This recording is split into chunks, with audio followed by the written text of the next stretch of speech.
네, 여러분 안녕하세요. 자, 민간인비 실습 이번 시간에는 지난 시간에 여러분들이 각종 시큐리티와 관련돼 가지고 다양한 어떤 뭐 기계 장비라든가 이런 것들과 함께 또 범죄 예방과 관련된 내용들에 대해서 같이 공부하셨는데 이번 시간에는 최근 이러한 새로운 변화, 기술적인 변화 중에서 이 드론과 관련되어 있는 이 안티 드론에 대해서, 즉 드론을 방어하는 시스템 또는 드론을 활용하는 시스템, 그리고 드론을 최근에는 어떠한 분야에서 많이 활용하고 있는지에 대해서 같이 보도록 하겠습니다. 이번 시간에도 강의실 사정으로 인해서 이 화면 캡처로 진행되는 점 양해 바랍니다. 자, 먼저 최근에 주로 이제 국가 중요시설과 관련해서 이제 드론 테러에 대해서 어떻게 대응하는지에 대해서 한번 살펴보려는데요. 여러분들도 잘 아시는 것처럼 이 드론과 관련돼서 최근에는 국내에서 원천 기술도 가지고 있고 또 이와 관련해 가지고 다양한 뭐 박람회라든가 아니면 기술적인 소개 이러한 시간도 많습니다. 여러분들도 아마 뭐 참가하셨거나 아니면 참가 예정인 이러한 컨퍼런스에서도 다양한 물리보안 시스템, 다양한 IoT 기반 시스템, 그리고 드론과 관련되어 있는 드론 테러, 또 이 드론 테러를 방어하기 위한 안티 드론과 관련돼서 굉장히 많은 뭐 보도라든가 아니면은 이 기술 변화에 대한 박람회 전시라든가 뭐 설명회라든가 이런 것들이 많이 있습니다. 최근에 있었던 이 시큐리티 박람회에서는 무선 통신 기술과 관련돼서 특히 최근 정부에서 이 드론이 어떻게 탐지를 하고 어떻게 방어할 것인가에 대해서 고민을 많이 하고 있다는 점을 확인할 수가 있었습니다. 특히 드론 중에서도 우리가 뭐 방송용으로도 요즘 활용을 많이 하고 있고 뭐 그 외에 이 어떤 뭐 측량이라든가 아니면 뭐 사진 촬영 또 뭐 교통 통제와 관련돼서 뭐 여러 가지 공공이나 민간 분야에서 많이 사용을 하고 있습니다만 최근에는 이 드론이 드론 테러에 활용될 수 있는 가능성이 충분히 있고 따라서 드론 테러를 방어하기 위한 이 안티 드론 시스템을 구축하는 것도 굉장히 중요하다라고 이 많은 관련 전문가들이 이야기를 했습니다. 특히 드론이 워낙 이 이용에 있어가지고 누구나 쉽게 접근할 수가 있고 어떻게 보면 굉장히 간단하게 편리하게 활용할 수 있다는 점에서 앞으로 이 드론을 어떻게 누군가가 통제를 하느냐, 즉 우리가 선의의 목적으로 띄워놓은 드론이라 하더라도 대부분 무선 주파수로 이 운용이 되고 있기 때문에 드론을 어떻게 제어하느냐, 드론의 주파수를 어떻게 관리하느냐, 드론의 해킹을 어떻게 해서 막느냐 이런 것들이 가면 갈수록 핵심적인 이 안티 드론 시스템의 핵심 기술이 되고 있습니다. 특히 우리들이 알고 있는 뭐 다양한 최근 이 변화들 중에서 이 드론과 관련되어 있는 특히 이 드론에서 각종 이 GPS 기술이 되어 있는 이 GPS 기술 기반의 일종의 그 드론 납치, 즉 드론의 주파수를 이 훔쳐서 드론을 역이용해서 조종하거나 아니면 자기네들이 가지고 있는 드론을 방어하려는 시스템을 뭐 무력화시키거나 GPS를 활용해서 이렇게 다양한 형태로 각종 기술들이 이 변형되어서 응용되고 있고 이렇게 되면은 결국 이 국가 중요시설을 지키는 이 시큐리티 입장에서는 최근에 있었던 뭐 백악관 테러라든가 아니면 뭐 대통령 암살 시도라든가 뭐 베네수엘라 같은 나라에서 이 사우디아라비아에서 정유소 드론 폭탄 테러라든가 이러한 것들이 바로 드론 테러가 실제 우리 주변에 와 있다는 점을 잘 이야기해주고 있습니다.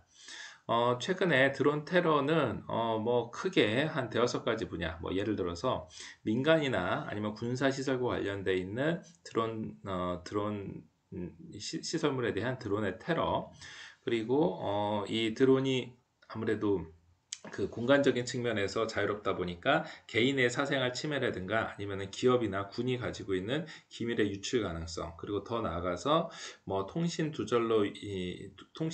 위한 전파 방해 등의 사이버 보안과 관련되어 있는 문제들이 드론 테러를 통해서 발생을 할 수 있고요. 결국 이 드론은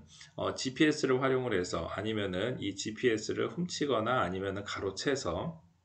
그 외에도 각종 뭐 RF 접근 방법이라든가 IE 접근 방법, 뭐 무선 인증 접근 방법 등 다양한 취약점들을 공략하는 그러한 방법들이 있을 수가 있습니다.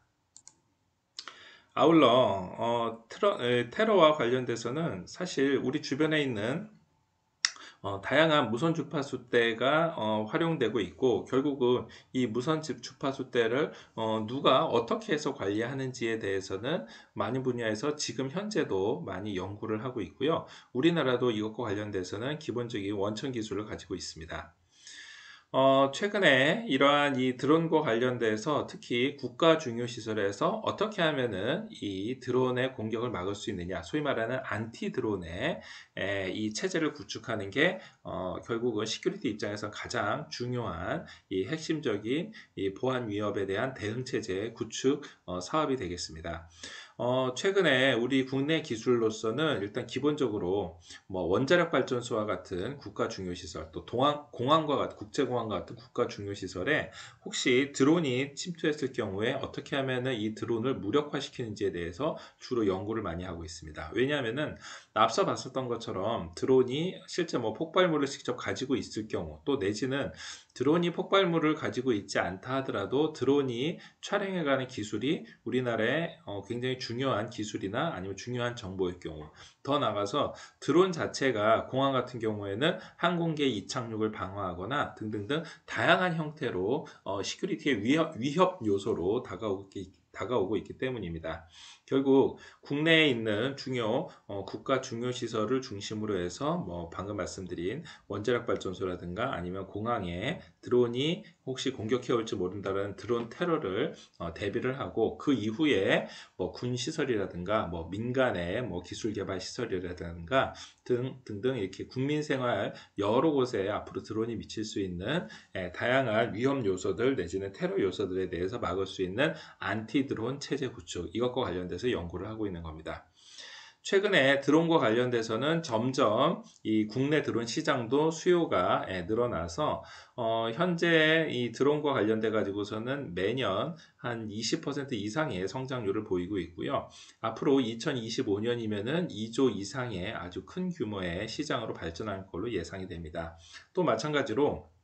국내뿐만이 아니라 해외의 드론 시장도 마찬가지로 아주 빠른 속도로 확대되고 있기 때문에, 결국 마치 우리가 자동차가 없던 시절에는 사람의 범죄만 생각을 하면 됐지만, 이제 자동차가 생김으로 해서 자동차를 이용한 범죄, 컴퓨터가 생김으로 해서 컴퓨터를 이용한 범죄에 대해서 대응해야 되는 것처럼, 이 드론이 이제 우리 생활에 아주 깊숙이 들어오면서 드론과 관련되어 있는 범죄, 드론과 관련되어 있는 시큐리티 위협에 대해서 고민을 해야 될 시점이 된 겁니다. 최근에는 이 드론과 관련돼서 국가 중요 시설에 대해서, 또 내지는 뭐 우리가 경호의 대상으로 삼고 있는 국가 수뇌부에 대해서 기본적으로 드론과 관련되어 있는 각종 방어 체제를 구축하는 게 제일 중요하겠지만,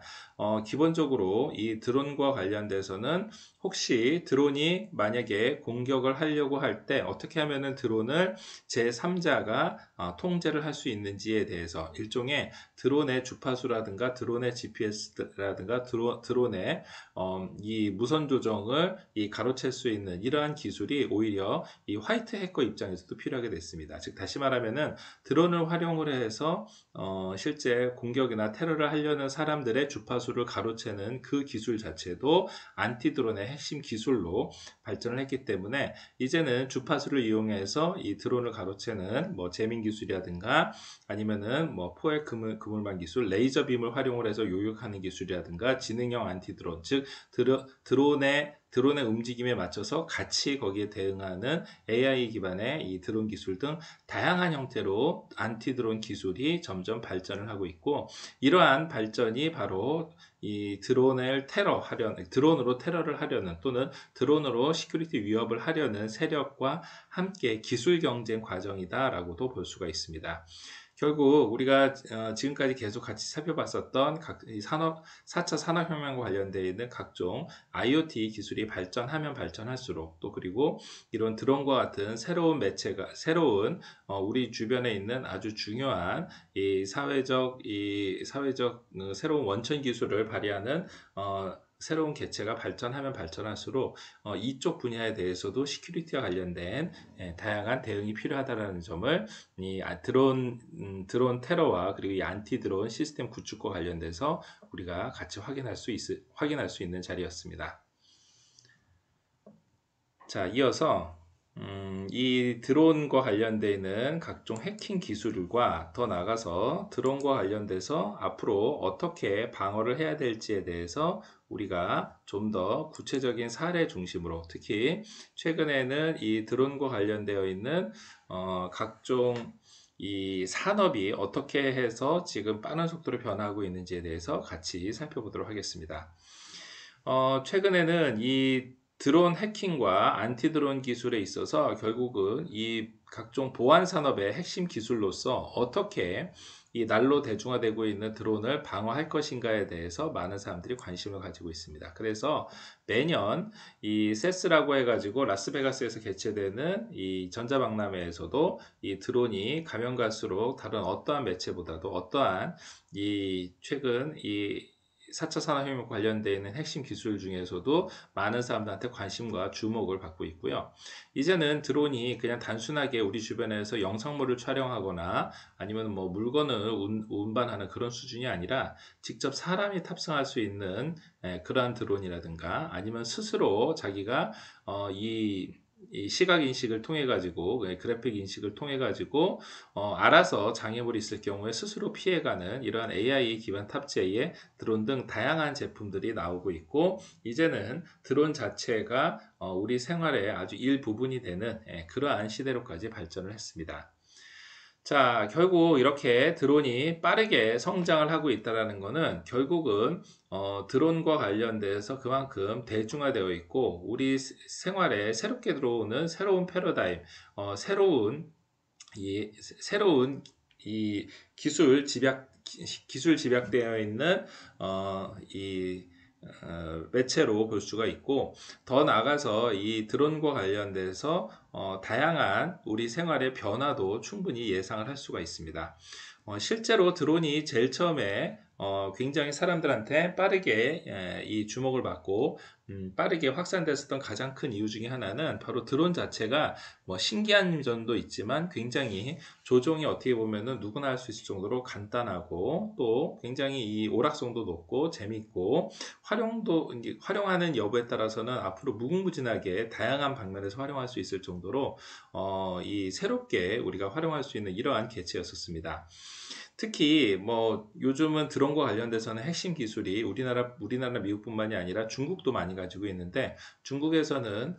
이 드론의 비용까지도 굉장히 저렴하게 전 세계에 공급하면서 현재도 1, 2위 업체들이 모두 다 중국이 차지를 하고 있을 뿐더러 굉장히 저가로 많은 사람들한테 드론을 대중화시키는데 혁혁한 공을 세웠습니다. 물론 이제 드론 이전에도 사실은 드론과 유사한 것들이 있었죠. 소위 말하는 이제 RC 무선 조종으로 하는 각종 장비들이 있긴 있었지만,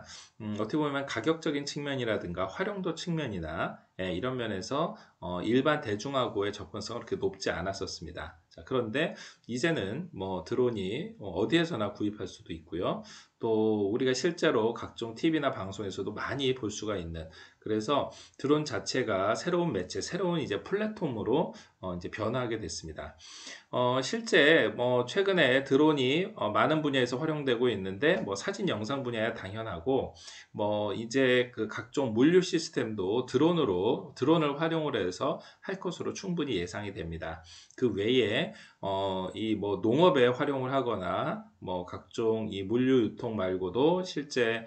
무슨 뭐 해양 사업이라든가 뭐 산악지대에서 활용하는 이렇게 다양한 형태로 변형돼서 활용하기도 하고요. 최근에는 이 아프리카 지역의 인터넷 중계기의 역할로 드론을 활용을 한다고 그러면은 결국은 많은 사람들한테 세상 소식을 전할 수 있는 무선 인터넷 통신국의 역할로까지도 발전을 하고 있습니다. 하지만 이러한 드론을 탐지를 해서 결국 드론이 어떻게 움직여지고 또 이러한 움직이고 있는 드론을 어떻게 탐지하는지에 대해서는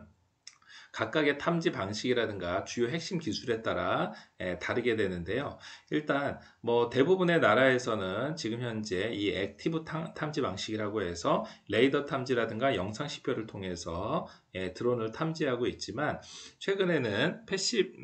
이 패시브 방식이라고 해서 라디오 주파수를 통해서 또 내지는 영상이라든가 아니면 음향 탐지를 통해서 하는 기술들도 최근에는 많이 활용을 하고 있습니다.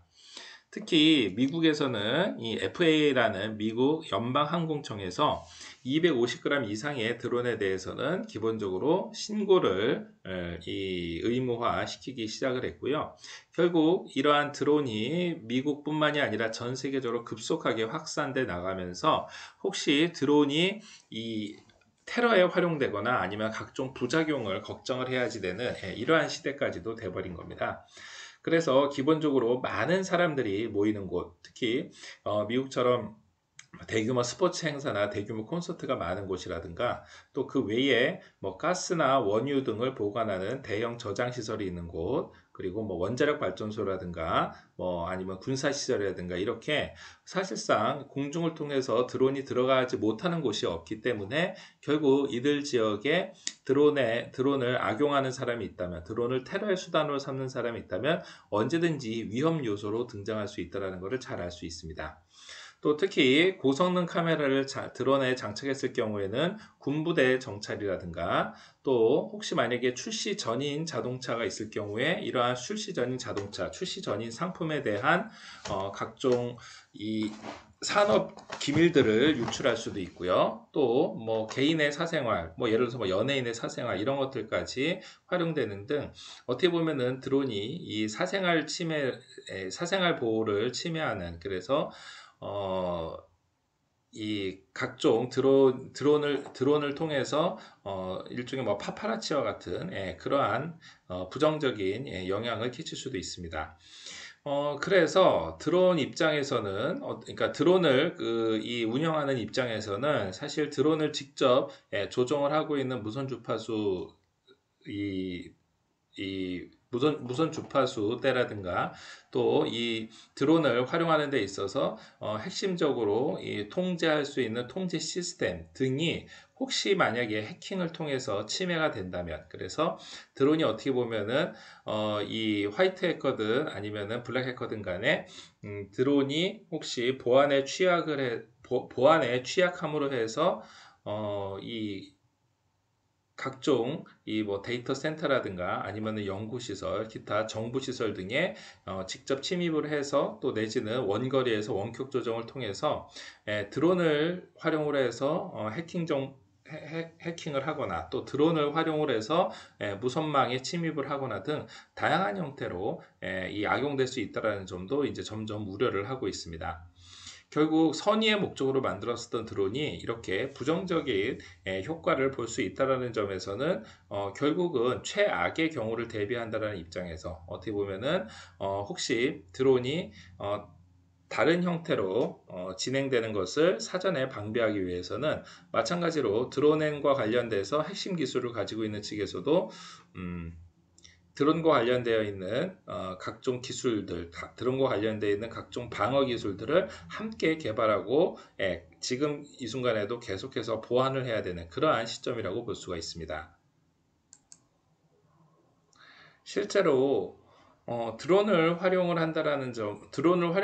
점에서는 어떻게 보면은 이 시큐리티 방어하는 입장에서는 그 공중 순찰까지 가능하기 때문에 어떻게 보면 긍정적인 효과가 더 클 수 있지만, 반대로 드론으로 누군가를 테러할 수 있다면, 공중을 통해서 침입할 수 있다 그러면 마찬가지로 시큐리티 입장에서도 굉장히 위험 요소가 될 수밖에 없습니다. 그래서 결국은 지금 현재 육상을 중심으로 해서 보안 정책 내지는 이 시큐리티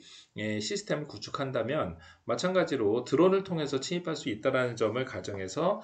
결국은 드론과 관련되어 있는 각종 보안 시스템, 드론과 관련되어 있는 이 보안 패러다임이 필요하다고 볼 수가 있습니다. 실예로 이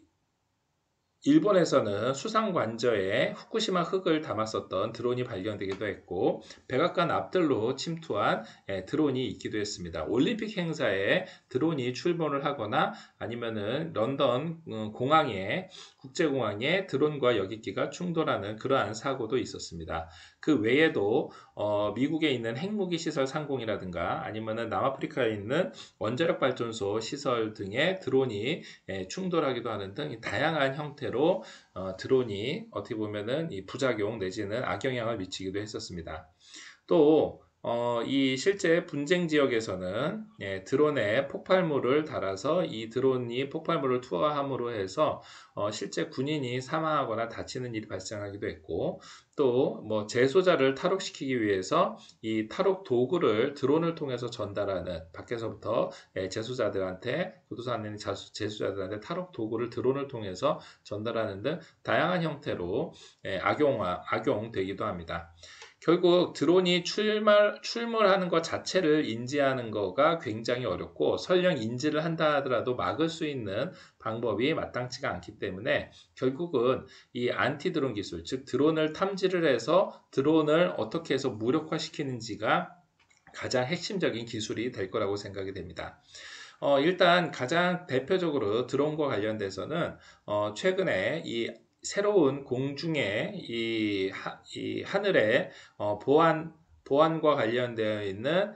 핵심 이 패러다임 자체를 바꾸는 겁니다. 일반적으로 안티 드론 기술이다라고 얘기를 하면은 기존에 군에서 그동안에 어떠한 이 하늘 공중을 방어하던 시스템대로 공중을 감시를 하고 어떠한 물체가 났었을 경우에 그거를 식별을 해서 결국 이거를 요격한다라는 개념을 실제 드론에도 똑같이 적용을 해서 드론에서도 이 공중과 관련돼서 기본적인 탐지 기술을 적용을 하고, 혹시 드론이 나타난다면 그 드론을 식별을 해서 이를 무력화시킨다, 이렇게 이 시스템을 구축을 하고, 이러한 패러다임에 맞춰서 드론 침입이 있었을 경우에 어떻게 하면은 드론을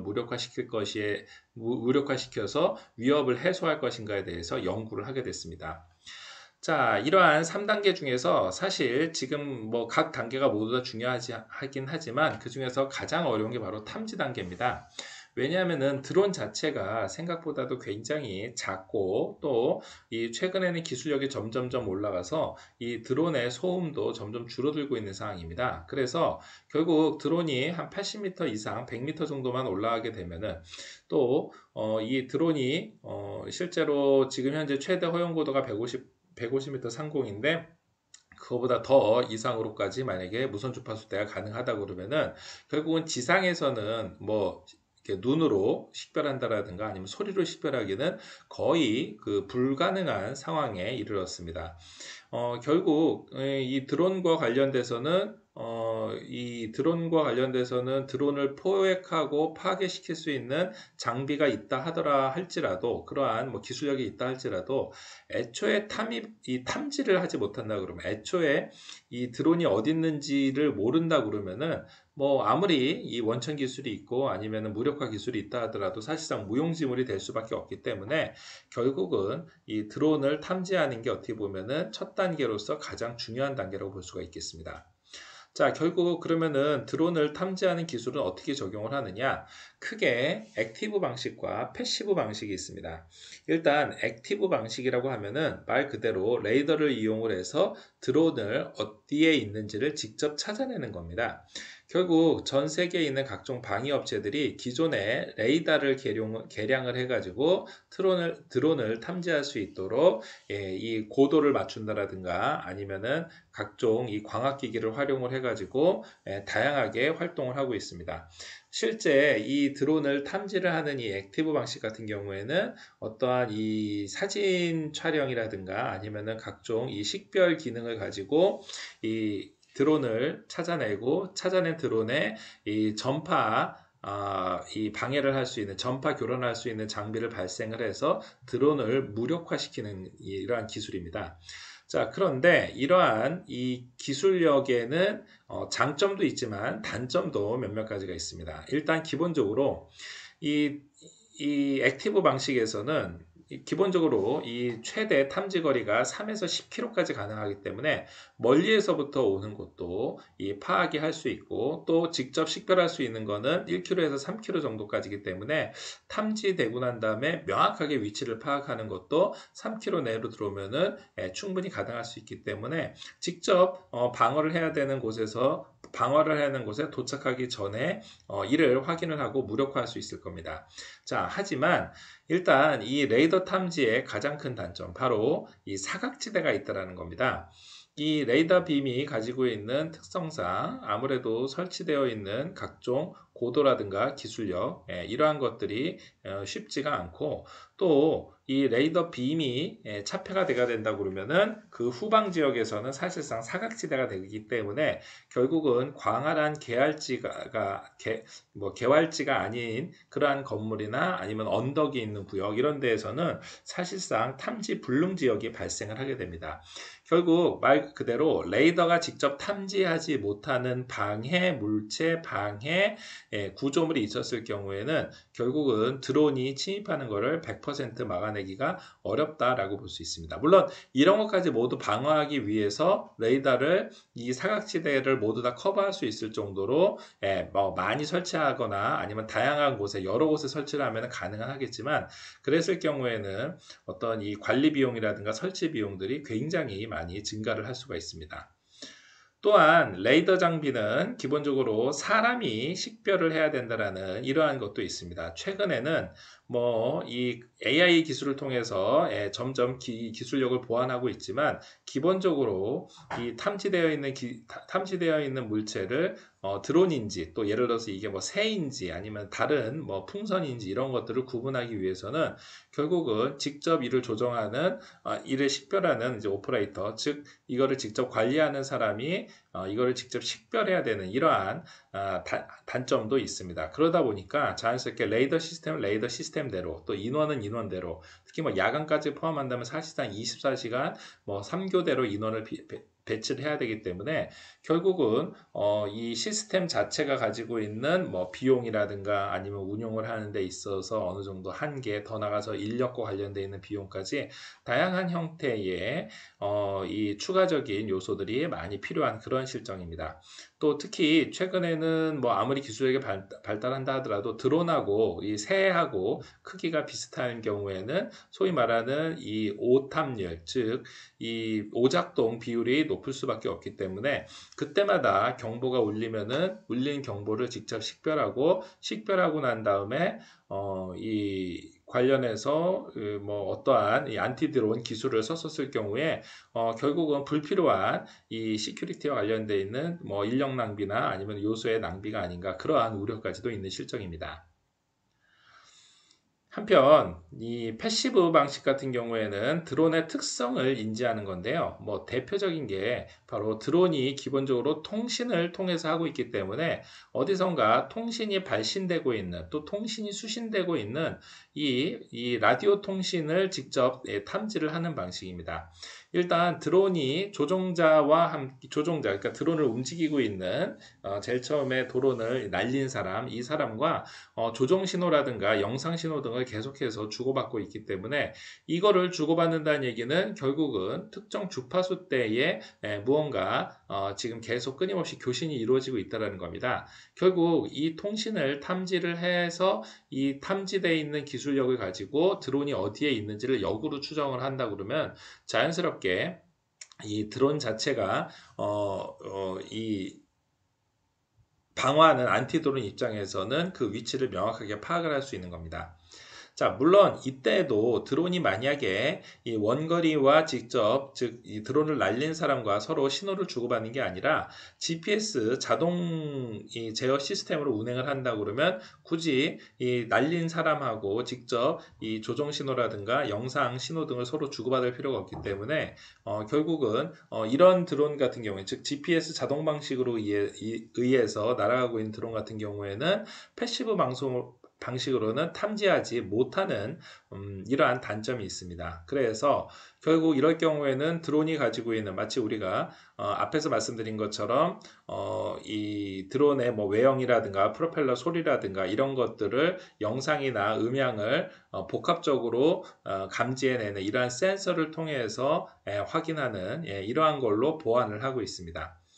결국은 이 앞에서 얘기했었던 이 액티브 방식하고 지금 말씀드린 패시브 방식하고는 어떻게 보면은 굉장히 유사한 점이 있으면서도 굉장히 다른 점들. 즉, 기본적으로 이 액티브 방식에서는 사람이 직접 해야지 되고 또 사람이 이거를 관리를 해서 식별을 해내고 해야 되는 그러한 한계가 있는 반면에 다른 점. 즉, 패시브 방식에서는 기본적으로 전파를 탐지를 하고 전파 탐지 외에도 그 외에 각종 뭐 뭐 소리라든가 영상이라든가 이런 것들을 자동화할 수 있다라는 이러한 장점도 있기 때문에 결국 앞에서 말씀드렸었던 아무래도 이 액티브 방식의 한계점을 많이 보완한 거다라고 할 수 있습니다. 특히 기존의 드론이 가지고 있는 물리적인 특성이라든가 전자적인 특성 자체를 데이터베이스화해서 이를 가지고 실제 AI 적용되어 있는 이러한 패시브 방식으로 탐지를 한다 그러면 당연히 이 오탐률, 소위 말하는 오작동 비율도 굉장히 낮아질 수도 있고요. 또 직접 빔을 쏘아야 하는 레이더 장비하고는 달리 일단 이러한 시스템을 설치를 해 놓고 난 다음에 이 시스템으로 전파를 탐지하는 거기 때문에 레이더 장비에 비해서는 훨씬 운용 비율도 낮아진다는 장점이 있습니다. 하지만 이 패시브 방식에는 아주 큰 단점이 하나 있는데요. 바로 이 레이더 방식에 비해서는, 즉 액티브 방식에 비해서는 아무래도 탐지 거리가 상대적으로 짧다라는 그러한 단점이 있습니다. 현재 라디오 주파수를 탐지할 수 있는 최대 식별 거리가 결국은 한 1km 정도 되고 있기 때문에 결국 최종적으로 1km 내에 있는 이 드론을 확인을 해서 이게 정말로 드론인지에 대해서 영상이나 음성, 복합 센서를 통해 가지고서 탐지를 한다 그러면은 결국은 우리가 있는 이곳에 한 200m까지 접근을 한 후에야 정확하게 얘가 정체가 무엇인지에 대해서 확인을 할 수가 있는 겁니다. 사실 이 원거리에서부터 이 대응이 가능한 액티브 장비 같은 경우에는 비용이나 운영하는 면에서 여러 가지 불편한 점이 있음에도 불구하고 가장 큰 장점 바로 탐지 거리가 길다라는 장점이 있었는데 여기 이 액티브 방식에 비해서 이 패시브 방식 같은 경우에는 뭐 비용이라든가 뭐 자동화 측면에서 훨씬 장점이 있지만 가장 큰 단점 바로 이 상대적으로 거리가 탐지할 수 있는 거리가 짧다라는 그러한 단점이 있습니다. 결국은 이러한 이 드론 탐지와 관련돼서는 결국은 액티브 방식이든 패시브 방식이든 어느 하나만 가지고 한다라기보다는 이 두 개를 함께 결합을 해서 하는 방식이 가장 이 최선의 드론 탐지 솔루션, 드론 탐지 기술이라고 볼 수가 있습니다. 즉 원거리에서부터 오는 것들은 이 레이더에 기반으로 되어 있는 이 원거리 탐지를 하는 반면에 가까이에 왔었을 때는 이 패시브 장비만으로 이 드론을 탐지를 하고 이에 대한 무력화 장비를 활용하는 것 이렇게 한다 그러면은 결국은 이 아무래도 드론과 관련돼서는 이 장점만을 모두 다 보완한 이러한 장비로 이 안티 드론 시스템을 구축할 수 있을 거라고 생각이 됩니다. 하지만 이렇게 함에도 불구하고 드론을 탐지를 하고 드론을 실제 식별을 하기 위해서는 현재까지에 있는 기술 중에서 가장 대표적인 핵심적인 기술들이 앞으로 더욱더 발전해야 될 거라고 봅니다.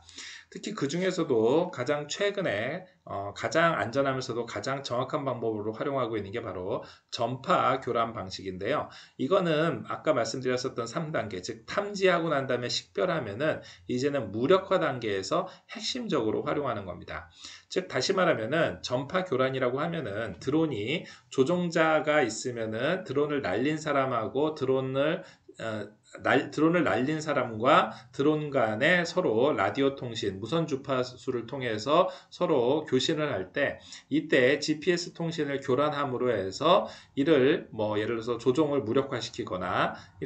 그래서 이제 소위 말하는 이 재핑을 하거나 아니면은 드론을 뭐 그 자리에서 추락을 시키거나 무력화시키는 이러한 방식으로 활용될 수도 있고요. 또 국내에서는 지금 이 전파와 관련돼서 이 전파 교란 자체가 불법이기 때문에 공공 섹터에서 하고 있지만 이 공공 섹터에서 하는 것도 엄격한 제한을 두고 있기 때문에 앞으로 이 전파 교란과 관련돼서는 관련돼 있는 법적 제도적인 보완이 필요할 것으로 보고 있습니다. 그 외에도 지금 현재 군에서 사용하고 있는 뭐 레이저나 산탄총 내지는 전자기 펄스를 통해서 드론을 무력화시키는 방식도 최근에는 개발하고 있습니다. 즉 드론이 실제 탐지를 하고 드론이라는 거를 식별을 하고 난 다음에 드론을 무력화하게 하기 위해서는 뭐 전파를 이용을 하던 아니면 산탄총을 활용을 하던 아니면 EMP 전자기 펄스를 이용을 하던 어떠한 방법을 써서든 드론을 그 자리에서 더 이상 제 기능을 못하도록 해야 된다라는 그러한 이 미션이 있는 거고요. 결국 드론이 물리적으로 파괴될 경우에 또 내지는 강제로 착륙하게 될 경우에 이게 혹시 만약에 수직 낙하를 하거나 아니면 혹시 공중에서 화재가 발생을 한 상태로 만약에 지상에 떨어지게 되면은 그로 인해서 2차 피해, 2차로 인명 피해라든가 아니면 그쪽이 만약에 뭐 정유시설 같은 경우에는 대형 폭발 사고로 발생할 수 있는 등 이 2차 피해를 방지할 수 있는 것도 앞으로 좀 고민을 해봐야 될 거라고 생각합니다. 이는 뭐 EMP처럼 이 전자기 장치를 모두 무력화시켜서 전원을 끊는 이러한 방법도 실제로는 EMP를 썼을 경우에 당연히 그 자리에서 무력화되면서 수직 낙하하기 때문에 지금 뭐 서울을 비롯한 이런 대도시 인구 밀집 지역에서는 활용했었을 경우에 역시 추락 낙하로 인한 2차 피해가 발생할 수 있다라는 이러한 점도 항상 고민을 해봐야 될 거라고 생각을 합니다. 그래서 최근에는 이 드론을 실제 이러한 각종 무력화 장비를 통해서 하는 것도 있지만 드론으로 대응을 하는 이러한 방법들도 최근에는 개발을 하고 있습니다. 즉 드론이 만약에 이 멀리서부터 공격해 들어오는 거를 드론이 테러의 위험성이 있다라는 거를 인지를 하고 인지된 상태에서 이 드론이 들어오고 있다라는 거를 식별을 했었을 경우에 이 드론을 잡을 수 있는 드론을 출동을 시키는 겁니다. 이랬을 경우에는 드론이 직접 이 테러의 테러 위협이 있는 공격형 드론 근처까지 가서 이 드론을 잡는 뭐 예를 들어서 뭐 그물을 통해서 잡는다라든가 포획하는 방식으로 해서 드론을 직접 멈출 수 있다라는 장점이 있고요. 이제 다만 이럴 경우에는 드론 침입이 감지가 되고 포획 드론을 출발을 시켜서 현지까지 가서 그 공중 현장에서 아주 능숙하게 조종을 해서 불법 드론을 잡아야 된다는 점에서는 사실 현장에서 이거를 실시간으로 대응하기에는 좀 한계가 있을 수가 있습니다. 그래서 결국 이 드론이 만약에 침입하고 있다라는 거를 탐지해내고 이를 식별했었을 경우에 이미 벌써 이 포획용 드론은 현장에 이 시큐리티 방비를 위해서 사전에 출동을 시키고 만약에 도착하고 있는 드론이 명확하게 이 공격형 드론이라는 게 확인이 되면은 이를 사람이 조종하는 게 아니라 자동화되어 있는 이 매뉴얼을 통해서 드론이 AI 판단에 의해서 포획할 수 있도록 일종의 자율주행 드론을 현재 개발하기 위해서 노력을 하고 있습니다. 뭐 그 외에도 드론을 무력화할 수 있는 방법으로 이 지오 펜싱 기술이라고 해서 드론이 실제 현장에서 운용되고 있는 이 소프트웨어 상으로 봤을 때 GPS 정보를 통해서 결국은 운용을 하고 있는데 이 GPS 정보를 다르게 입력을 해서 또 특정 지역에 대해서 이 GPS와 관련돼서 접근을 못하도록 이렇게 비행금지 구역을 통해서 설정을 하게 되면은 이를 통해서 이 지오그래픽과 관련되어 있는 이 펜싱 기술을 활용하는 방법이 있습니다. 이제 다만 이러한 이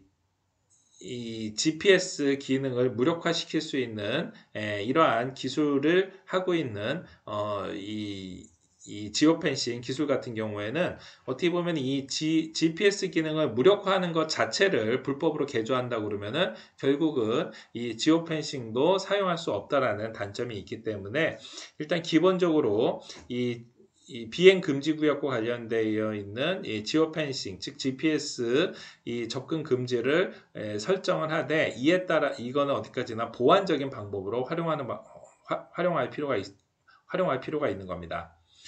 그 외에도 드론을 무력화시키지 않고 드론의 공격을 피하는 방법, 대표적인 게 드론 침입이 있었을 경우에 우리가 마치 소방훈련이나 대피훈련을 하듯이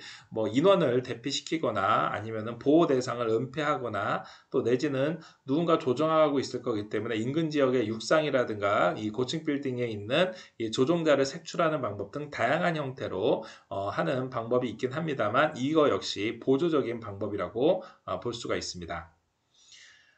자, 여기에 오늘 같이 살펴봤었던 드론과 관련돼서 특히 안티 드론과 관련돼서는 드론에 탐지하는 기술, 드론을 식별하거나 무력화하는 기술 이러한 것들도 같이 살펴봤고요. 또 드론이 앞으로 발전하면 발전할수록 이것과 관련돼서 새로운 대응 기술도 발전해야 된다는 거 같이 보셨을 겁니다. 하지만 중간에 우리가 여러 가지 케이스에서 보셨다시피 실제 드론은 현장에서 활용하는 데 있어서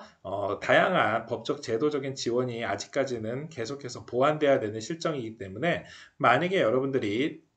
드론과 관련돼서 현장에서 활용하게 된다면 실제 현장에서 반드시 필요한 법률, 지금 현재 이 시큐리티 이 현장에서 드론을 조종하거나 드론을 무력화시키거나 아니면 드론을 응용을 해서 어떤 시큐리티 시스템을 구축하는 데 있어서 수정해야지 될 이러한 사항들에 대해서는 여러분들도 관심을 가지고 어떻게 법적인 요건들이나 아니면은 제도적인 이 각종 개선안들이 나오는지에 대해서 관심 있게 지켜볼 필요가 있다고 생각됩니다. 자, 오늘 이 안티 드론과 관련되어 있는 또 드론 해킹과 관련되어 있는 드론 반비와 관련되어 있는 내용들은 여기까지 살펴봤습니다. 오늘 수업 이걸로 마치겠습니다. 수고하셨습니다.